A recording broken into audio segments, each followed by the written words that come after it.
പ്രിയപ്പെട്ട ഉപ്പമാരെ, ഓരോ ഉമ്മമാരും ഉപ്പമാരും ഒന്ന് മനസ്സിലാക്കണം. നമ്മുടെ മക്കളുടെ കല്യാണത്തിന് ഇന്ന് 7 ദിവസത്തെ കല്യാണമാണ്. മഞ്ഞ കല്യാണവും ചുമന്ന കല്യാണവും എന്ന് പറഞ്ഞിട്ട് കൊത്തൊഴിഞ്ഞ ആഭാസങ്ങളുടെ പിറകെ നമ്മൾ പോകുമ്പോ ഒന്ന് ചിന്തിച്ചു നോക്കണം പ്രിയമുള്ളവരെ.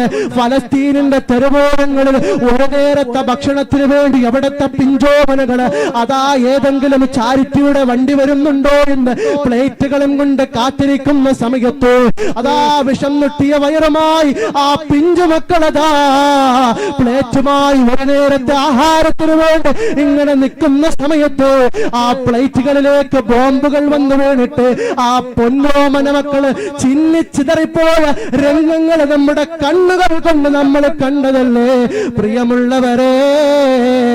നമ്മളെ മക്കളുടെ കല്യാണത്തിന് നമ്മളെ മാന്യമായ രീതിയിൽ നമ്മളെ ഭക്ഷണം നടത്തണം. അല്ലാഹുവിന്റെ റസൂലിന്റെ ഏറ്റവും ശക്തിമത്തായ സുന്നത്തല്ലേ നിക്കാഹ് എന്ന് പറയുന്നത്. ആ നിക്കാഹില് ഇത്രയും അധികം തോന്നിവാസങ്ങളും ഇത്രയും ഹറാമുകളും ചെയ്ത് ഒരു പുതിയ ജീവിതം തുടങ്ങുമ്പോ ഇത്രയും ഹറാമുകൾ ചെയ്തുകൊണ്ട് ജീവിതം തുടങ്ങിയാൽ അവിടെ ബറക്കത്തുണ്ടാകുമോ? നമ്മളൊന്ന് ചിന്തിച്ചു നോക്കണം. ആ ജീവിതത്തിൽ ബറക്കത്തുണ്ടാവോ?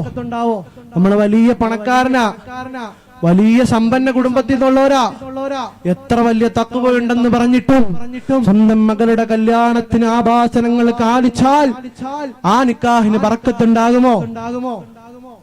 ഒരിക്കലും ഉണ്ടാവുകയില്ല. അതുകൊണ്ട് എന്റെ പ്രിയപ്പെട്ട മുഅ്മിനീങ്ങളോട്, ഈ നാട്ടിലുള്ളവരോട്, നമ്മുടെ നാട്ടിൽ അഭിമാനകരമായി ആത്മീയ മജ്ലിസുകളുണ്ട്. നമുക്ക് നിരന്തരം നിർദ്ദേശങ്ങൾ, അതുപോലെ തന്നെ ദീനിന്റെ എല്ലാ ഒത്താശകളും എല്ലാ അറിവുകളും നമുക്ക് പഠിക്കാനും ചെയ്യാനും എല്ലാത്തിനുമുള്ള അവസരങ്ങൾ നമുക്ക് മുന്നിലുണ്ട്. അതുകൊണ്ട് എന്റെ പ്രിയപ്പെട്ട ഉമ്മമാരോട് ഉപ്പമാരോട് എനിക്ക് ഈ സന്ദർഭത്തിൽ സ്നേഹത്തിന്റെ ഭാഷയിൽ ഉണർത്താനുള്ളത്, പ്രിയമുള്ളവരെ,